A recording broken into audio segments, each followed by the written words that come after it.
RO പ്ലാന്റുകളെ കുറിച്ച് കേട്ടിട്ടുണ്ടോ? അപ്പോൾ നമ്മൾ ഇനി പോകുന്നത് 1 രൂപയ്ക്ക് 1 ലിറ്റർ കുടിവെള്ളം ലഭിക്കുന്ന ആർഒ പ്ലാന്റുകളിലേക്കാണ്.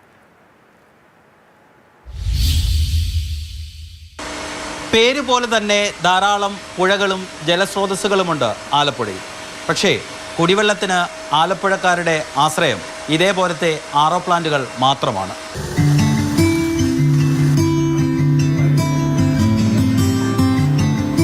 നമുക്ക് എങ്ങനെയാണ് ഈ 50 പൈസയ്ക്ക് 1 രൂപയ്ക്കൊക്കെ 1 ലിറ്റർ വെള്ളം കൊടുക്കാൻ പറ്റുന്നത്? യഥാർത്ഥത്തിൽ ഈ തുകയ്ക്ക് വെള്ളം കൊടുക്കാൻ കഴിയില്ല. കാര്യം എന്താണെന്ന് വെച്ചാൽ അതിൻ്റെ അത്രത്തോളം ഓരോ സ്റ്റെപ്പായിട്ടാണ് ഇതിൻ്റെ ഫിൽറ്ററിങ് നടപടികൾ നടത്തുന്നത്. നമുക്ക് കിട്ടുന്ന വെള്ളത്തിന് അയൺ കണ്ടൻറ്റ് ഉണ്ടാകാം, അതല്ലെങ്കിൽ pH ലെവൽ കുറയാം, ചിലപ്പോൾ കൂടാം, TDS കൂടാം, TDS കുറയാം, അതുപോലെ തന്നെ ഫിൽട്രേഷൻ്റെ സാധ്യതകൾ നോക്കാം. ഒരുപാട് സ്റ്റെപ്സുകൾ കടന്ന് ഓരോ സ്റ്റെപ്പിനും അതിൻ്റെതായിട്ടുള്ള ടൈമിംഗ് എടുത്ത് നമ്മൾ ഹോൾഡ് ചെയ്തിട്ടാണ് ഇതിൻ്റെ നടപടികൾ യഥാർത്ഥത്തിൽ ചെയ്യുന്നത്. പക്ഷേ ബോട്ടിലിംഗ് വാട്ടറുകാർ ഈ കൊടുക്കുന്ന തുകയും നമ്മൾ കൊടുക്കുന്ന തുകയും തമ്മിൽ വ്യത്യാസമുണ്ട്. ഒരു കുപ്പി വെള്ളത്തിന് 20 രൂപയ്ക്ക് മാർക്കറ്റിൽ വരുമ്പോൾ ചിലപ്പോൾ 15 or 16 രൂപയ്ക്ക് നിർമ്മാതാക്കൾ കൊടുക്കുന്നു. 1 ലിറ്റർ വെള്ളത്തിനാണ് ഈ 15 രൂപ വരുന്നത്. ഞങ്ങൾ 1 ലിറ്റർ വെള്ളത്തിന് 1 രൂപയ്ക്കാണ് കൊടുക്കുന്നത്. ഇത് നമ്മുടെ ഈ മിനറൽ വാട്ടറിൻ്റെ ഒരു ക്വാളിറ്റി ഉണ്ടോ ഈ വെള്ളത്തിനും? തീർച്ചയായിട്ടും. വേൾഡ് ഹെൽത്ത് ഓർഗനൈസേഷൻ WHO പറഞ്ഞിരിക്കുന്ന കുടിവെള്ളത്തിൻ്റെ റേഷ്യോ എന്ന് പറയുന്നത് ഒരു 6.5 എബോ ആണ്. TDSനും അതുപോലെ തന്നെ കാണിച്ചിട്ടുണ്ട്. പിന്നെ ഈക്കോളി കോളിഫോം ബാക്ടീരിയ മസ്റ്റാണ്.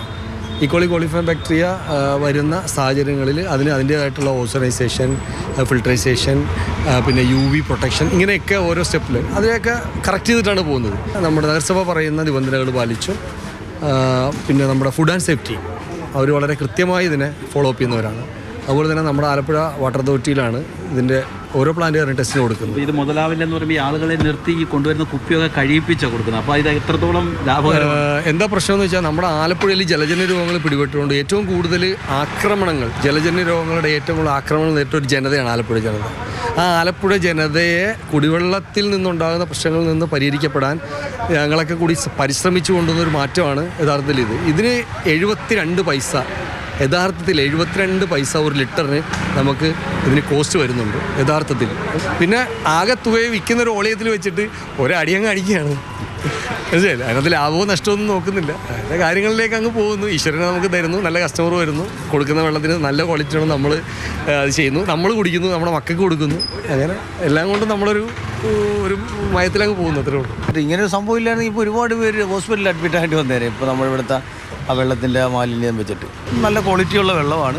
ഭയങ്കര ലാഭമില്ല. കുപ്പിവെള്ളം 20 രൂപ ഇല്ലല്ലോ. ഞാൻ ഇന്നലെ ട്രെയിനിൽ യാത്ര ചെയ്തവനാണ്. പക്ഷേ അതിനകത്ത് 14 രൂപയ്ക്കാണ് എനിക്ക് വെള്ളം കിട്ടിയത്. പിന്നെ 20 അതിൻ്റെ തരമനുസരിച്ച് മേടിക്കും. ഈ വെള്ളം ഇല്ലെന്നുണ്ടെങ്കിൽ പിന്നെ നമ്മൾ ജീവിച്ചിട്ട് കാര്യമില്ല. പരസ്പര വിശ്വാസത്തിൻ്റെ ഇടങ്ങൾ കൂടിയാണ് ആർഒ പ്ലാന്റുകൾ.